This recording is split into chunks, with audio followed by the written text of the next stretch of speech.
Effectivement, c'est la 4e photonne, donc c'est la photo en automne.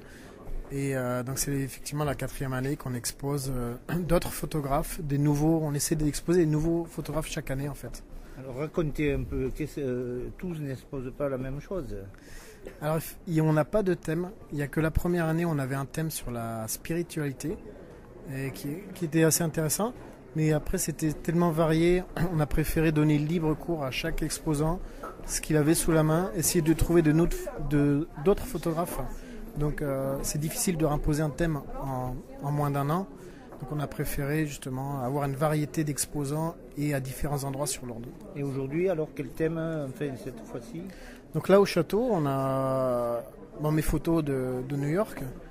On a les photos de Caroline Edge qui est venue de Manchester et qui a fait un travail sur la spiritualité en Angleterre, sur une séance de spiritisme on va dire plutôt. Ensuite, il y a Guillaume Rivière qui n'est pas là, mais qui a fait un travail l'année dernière sur le désert de Mojave.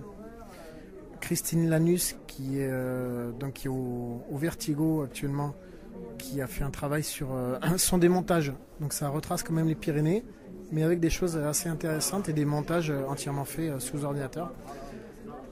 Et Olivier Vaudois, au Palacio, qui a fait les mouettes dans divers pays, ce qui est assez intéressant aussi.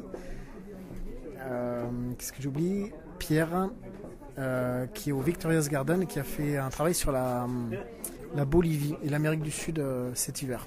Alors à travers cette exposition, vous voulez valoriser ce métier de photographe. Enfin, il faut quand même du talent pour en faire. Un simple instamatique ne suffit pas. Non, c'est sûr, et on recherche encore des gens qui travaillent à l'ancienne, on va dire, pas forcément en numérique. Parce qu'il y a une recherche à faire, je pense. Et on cherche des gens qui amènent quelque chose d'intéressant aussi pour nous. Que ce soit nous qui exposons pour eux et eux qui exposent pour nous. J'ai remarqué qu'il n'y avait pas de couleur, de photocouleur. C'est interdit chez vous? Non, pas du tout. Alors au château, effectivement, il y a deux travaux en noir et blanc. C'est tombé comme ça aurait pu très bien en couleur. Il y a d'autres sujets en couleur par contre à d'autres endroits. D'accord. Et est-ce que les Lourdais apprécient, viennent nombreux vous voir? On n'a pas trop de monde, on va dire. On a moins de monde qu'on espère chaque année. Bon, il y a des habitués qui viennent et ça c'est chouette parce qu'on a une fidélité qui vient de la part de certaines personnes. Après on fait de la pub, on espère avoir plus de monde. Je pense que les gens ne sont pas toujours disponibles le jour même, donc ils viennent dans la semaine.